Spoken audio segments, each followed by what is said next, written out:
You're listening to Oh My Health, There Is Hope podcast.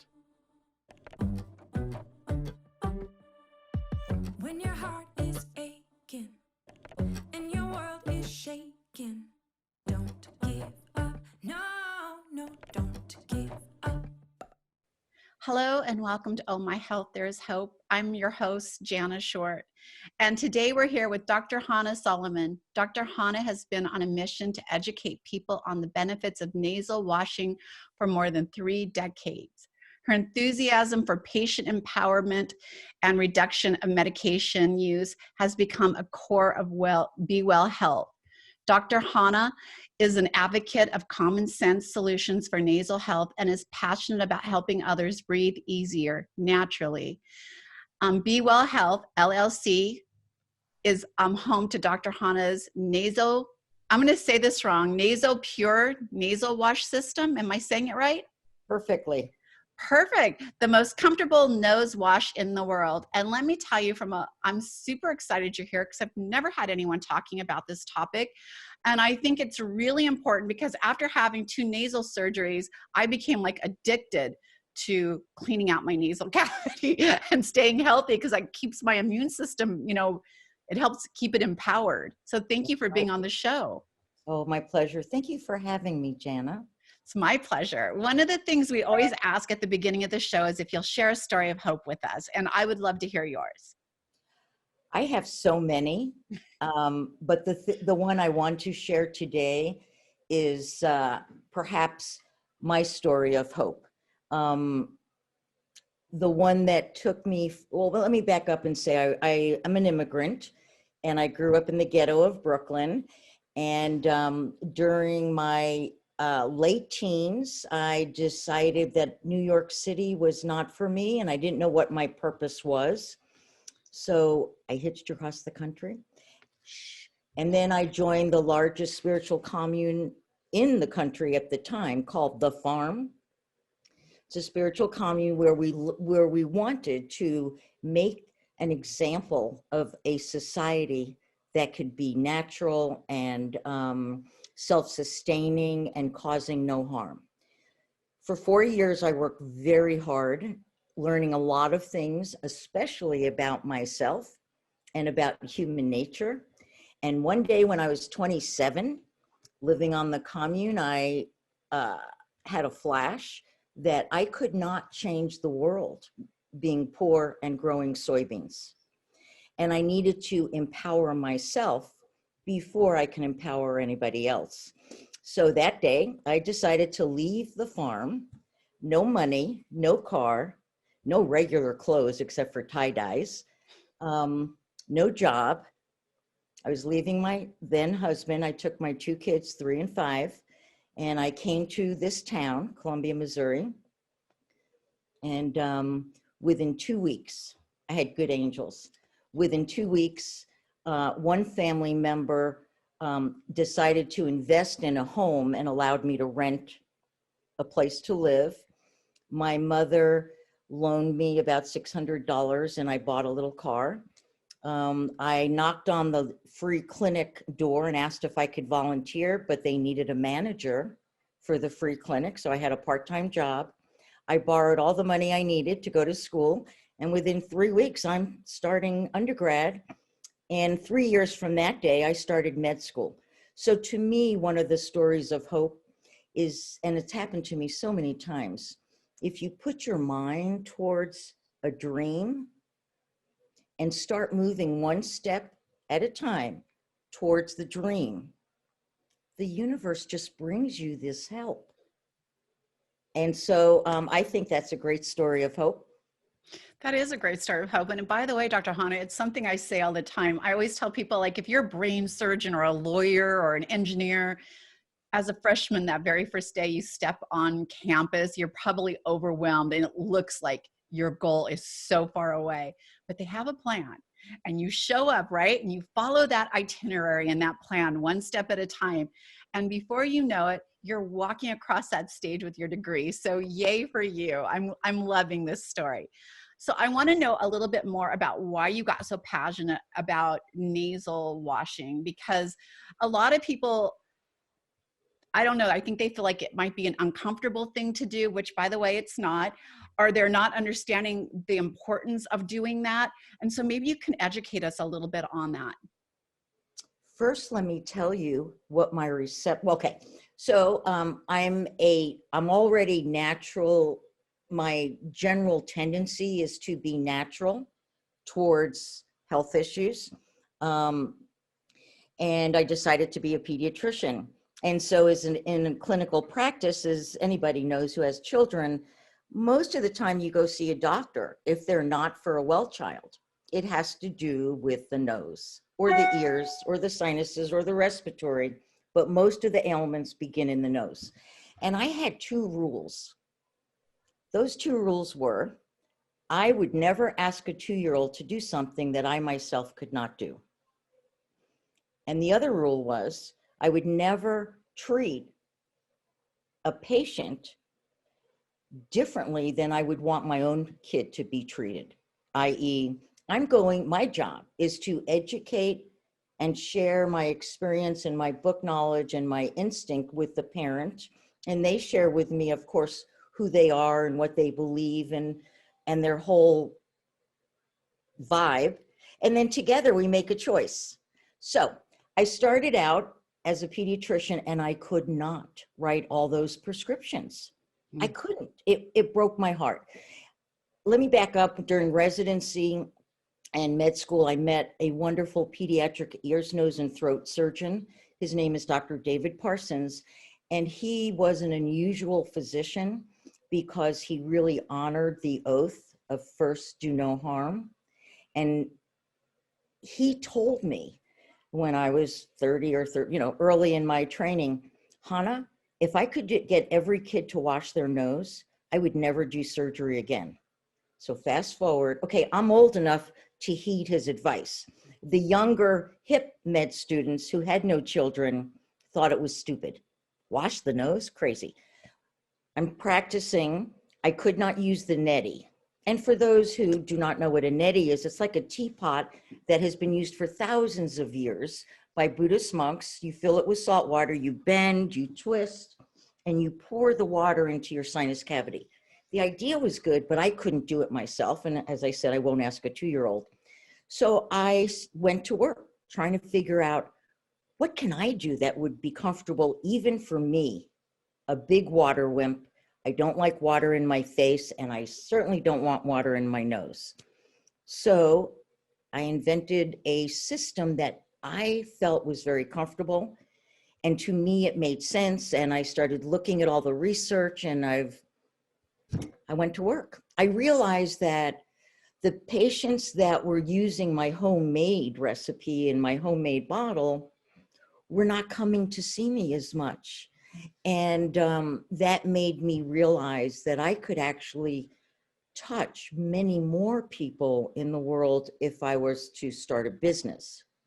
And so I started NasoPure, and I invented this bottle that allows the 2-year-old and me, like the water wimp. It comes with buffered salt, and if you'll notice, the direction is straight back. It is not upward. Why do I do that? Let me tell you 2 things. We breathe 10,000 liters of air a day, 10,000 liters of pollution through that nose. Yeah. And we make a pint to a quart of mucus a day. I think our nose deserves a washing just like our teeth, our underarms, our hair, especially if we live in a polluted world or if you have any issues. Jana, you had shared with me earlier that you had some nasal issues earlier in life. I can tell you, there are studies looking at, for example, sinus infected patients, patients who have fever, green snot, headache, really sick. They split the group in 2. Half were given antibiotics. The other half were given nasal washing recommendations. In 6 weeks, the nose washers were perfect, 80% of them. What does that tell you? 80% of the antibiotic users didn't need the antibiotic. And we know antibiotics are a blessing, but they can cause great harm as well. So, One of the things that for me, for my nasal issue, and then we'll talk about why it's so important. Two things I want to point out. When you go and get a COVID test, where are they swabbing? Your nose. Because that's where all that stuff gets stuck, right? That's where they're going to find that little COVID virus. And the other thing for me, my problem was something I didn't even realize, because I could breathe fine, right? But I was on a plane in Peru, and when we descended, I felt like literally someone took an ice pick and stuffed it in my brain and was bubbling it around. And I thought I was going to die on this plane. I couldn't wait to get home. I went immediately to my doctor, and they did a CAT scan. They did a CAT scan, not because that would be normal, but I take blood thinners, and they're like, what if there's a bleed?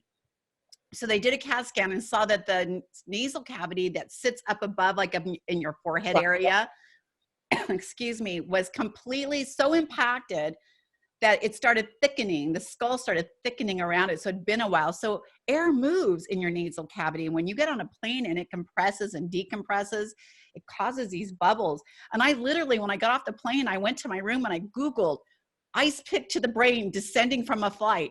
And it's called I cannot say it. you cite it?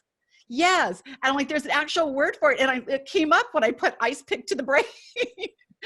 But I know that had I been doing, because my doctor's like, if you'd washed regularly, it would have helped. It maybe would have prolonged this, because I had something else obviously going on. But I became a huge advocate for keeping myself healthy, my immune system, help supporting it by doing this on a regular basis. And you're right, I use a neti pot, and it is uncomfortable. Sometimes water goes down your throat, or you breathe it and you start hacking up. But it's just salt water, right? It's nothing, it's all natural. I think it's the most amazing thing. But what are some of the benefits for us doing this regularly? The benefits of cleaning the nose in this day and age. Okay, we're not talking about 300 years ago when you're only eating the food that you grow, and you're not putting poisons on your skin, and you're not breathing poisonous, toxic debris in your nose. So, but we live today. When we wash the nose with a salty buffered solution, and maybe in a few minutes we could talk about the solution, but we know with 100% certainty, when you wash your nose with buffered salty solution, it removes 80% of the allergens. 80%. It shrinks swollen membranes. You don't need as much Sudafed. It thins the thick, sticky secretions. You don't need as much Robitussin. It augments healing of bloody tissues, which is very sort of anti-common sense. Wait, I have a bleed. You want me to put salt in there? Yes, it helps heal those tissues. And maybe the last and most important thing, Jana, a very salty solution makes an environment uninhabitable for viruses and bacteria. How can it hurt? Now, I'd love to say a word about the neti versus, for example, my product. Mm-hmm. When you're using the neti and doing this, then you're pushing the debris into your sinus cavity and then hoping it comes back out. Right. With NasoPure, you're going straight along. You put it in, take a breath. Holding your breath blocks your throat so the 2-year-old won't choke. My goal, Jana, was to make it so comfortable that the 2-year-old will use it a second time and a lifetime. Because great habits. 2-year-olds, if it's in some way negative at all, no thanks. Yep. And I'm the nose whisperer. I know how to help anybody, even if they've been tortured. And so that's the difference. The neti fills the sinuses. NasoPure washes the nasal cavity, opening the sinus door to encourage natural sinus drainage. So let's talk about the buffered salt, because I have some friends who are very holistic and they love doing nasal washes, and they put some wacky doodle stuff in there, and I don't. It's only buffered salt, because you absorb through your nose cavity. Like they used to put medications in your nose cavity to get absorption. And so you have to be super careful of what you put in your nose. That's right. That's right. Okay, most people have heard of the word saline. Saline is a description of salt and a liquid, water. Doesn't say what kind of water and what kind of salt. When you look at studies, when I have reviewed studies involving nasal washing, it is clear to me, everybody makes their soup a little different.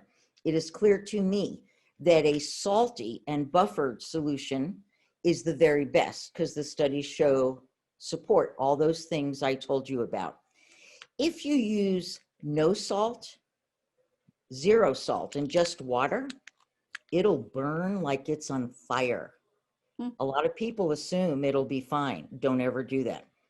If you use as much salt as we have in the body, it's called isotonic. It's as much salt as in the body. And I always recommend the first time you wash, you make the mild isotonic solution. And then you're practicing the technique. But for daily use, for the best bang for your buck, so to speak, it is best to use hypertonic, which is either one packet of my salt mix in 4 ounces or 2 in 8 ounces. This is usually my daily. 1 packet, 1 little bottle, wash, I'm done.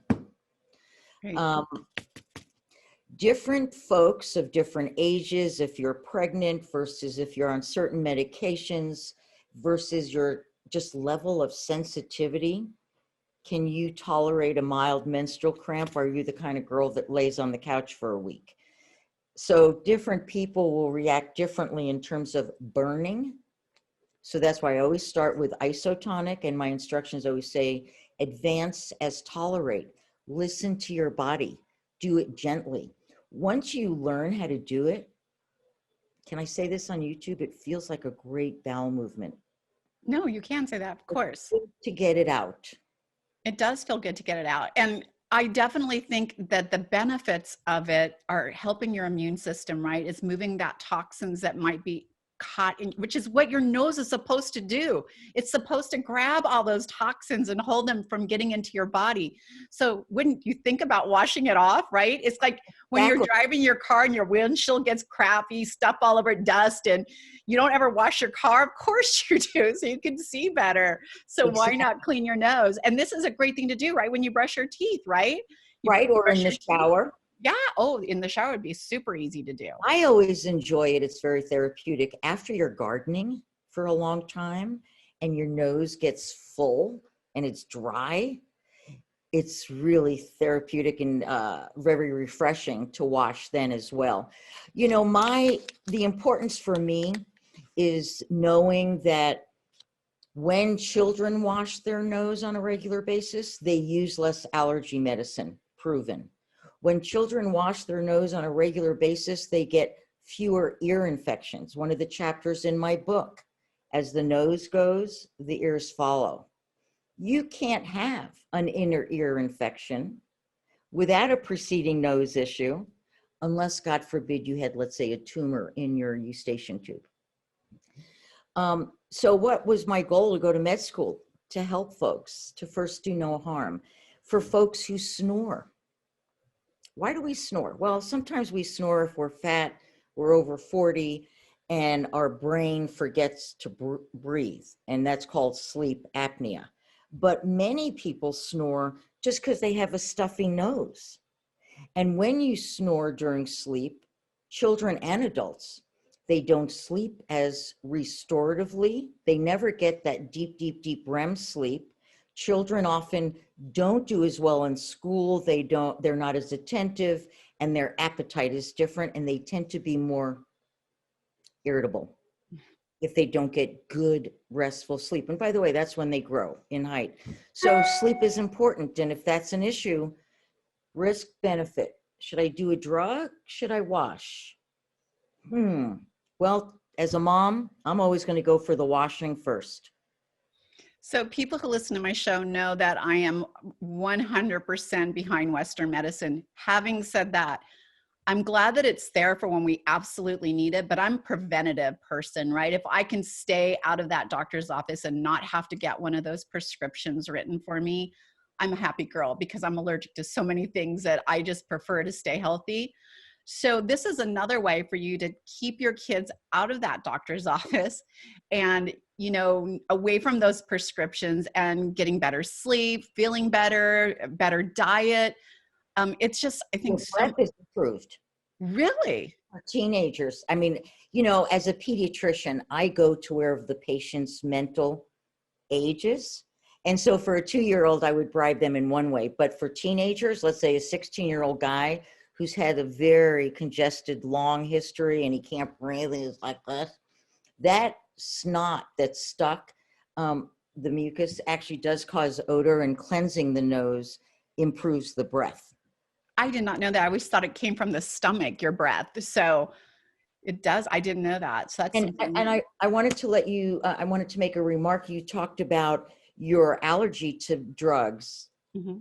And I was going to say, you know, when I give lectures, I often talk about reducing our toxic load. And really, in essence, that's what our goal is, right? The more pharmaceuticals you're exposed to, the more irritants, the more chemicals on the lawn, it triggers you to be on call to respond. And then if you happen to be allergic to, it tips you over into the symptoms. So in my humble opinion, people should look at decreasing the toxic load by eating good food, real food, and colorful food. Stop putting poisons on the skin or spraying poisons in the house, and clean your nose. If you eat well and keep your nose clean, the human body works incredibly well. I love that, Dr. Hana. I love that you talk about removing toxins from your life. There, I mean, by the way, there's only so much we can do. There's certain things that we have no control out. The air we breathe, right? We have somewhat control over the water we drink. But if I'm on a trip or I'm out and I'm going to grab something to drink, I only have so much control. But I do, for the last 9 years, I have worked on getting our home toxic free. And people are like, how'd you do it? Well, it was literally like we talked about, graduating one step at a time. And as I ran out of something, I swapped out for something that was safer for our home. So now even our gardening is all, we use essential oils in our gardening instead of pesticides. Right. That's exactly what I'm referring to. And you mentioned how pharmaceuticals are a blessing when we need them. But we Americans, unlike most of the rest of the world, are relatively rich and have been for many years. And at least 30 years ago, when a doctor said jump, at least my mother made me jump. Because of the internet and because we're sharing so much knowledge, we know a lot more than when we walk into the doctor's office than we did 20 years ago. Right? Most people do some self-educating. So I think we're learning together that the drugs, the surgeries are miracles when we need them. Mm-hmm. But taking those Z-Packs like M&Ms for every cold is a giant error. Dr. Hana, I so love that you said that, but I will have to tell you, my husband is a veterinarian and my ex-husband is an internist. And the two phrases that they hate most in the world was, I Googled it. And so they want to argue every single thing they say, which, by the way, we should challenge our doctors. We should have an understanding. But at some point, they really are more educated than Google, Dr. Google. That's true. But isn't it a wonderful step that Mrs. Smith at least does some preliminary education, and it opens the door to making the right decision for the family? I personally think our job is to help patients make good choices. We're not the ones that make the choices for them. And I think that's the mistake. Right. And I'm very inquisitive. I Google everything. My doctor says something, I Google it. And then I have a list of questions when I go in, so he knows I'm coming. No, when my patients would ask about a second opinion, I think it's a compliment. Yes. In fact, I would recommend, if I heard a murmur, I would want a second opinion if it was my baby. So I'm going to recommend it for the next baby. And if the murmur is benign, which I assume it is, we can all sleep at night. But if it's not benign, I didn't miss anything. Second opinions cannot harm if you think about the different options or the different perspectives. I agree. I do agree, but I would have to say that I've done the second opinion route, and it's a problem if it's not the same opinion. That's right. But doesn't that, Jana, doesn't that second opinion then make you consider, wait, should I take off that right breast or should I not? Well, It yeah, makes it would, but then it makes me want to go get a third opinion. Like, I need something now to balance it, because was he wrong, or is this one wrong? Is this one right? So now I need a third opinion, and it leads me down a road, because I'm one of those investigators that has to Google and check out everything and educate myself. It becomes sometimes a lot for me. That doesn't stop me from getting a second opinion, especially for anything that's an important life-changing choice for me. So and when I'm in the hospital and someone's pushing a drug, I'm like, what is that? Tell me what it's for. If I don't need it, I don't want it. And I ask about everything being pushed into my body. as you should be aware, right? That's great. I mean, I'm not saying we should fight with our doctors. I just do think that we should Challenge question, them for sure. and the other thing we should talk about is we're speaking about a relationship with a physician that perhaps you don't have a close or long-term relationship. Yeah, Once that's hard you develop- nowadays.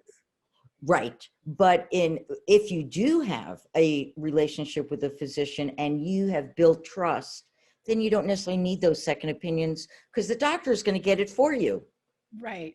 100%. Unfortunately, the school that I grew up in, where you had your pediatrician was your regular doctor. Heck, back then, the regular doctor delivered your baby, took care of your babies, and you knew them. They knew you when they came in. They asked about all your kids. And now you're going in and you get 15 minutes with a new face every time, trying to run down everything you've got to ask. So it is harder for sure for people to build that amazing relationship we used to have with our caregivers. Right. And hopefully it will return after our world returns to normal. That would be nice, because it is a great thing to have trust and that kind of relationship in with your doctor. That is really amazing. Jana, could we share my book? Yes, Audience, of course. Let's Okay. talk about your book. Do you have a perfect? Oh, I love it. Clearing the air. Thousands and thousands and thousands of noses You're kidding. that I put together. Nope. So it's a book on the anatomy, the physiology of nose washing, the history of nose washing, all the different devices, all the different solutions, how they're different. And then there's chapters, children's chapter, senior chapter, pregnancy chapter. The children's chapter has age-specific instructions.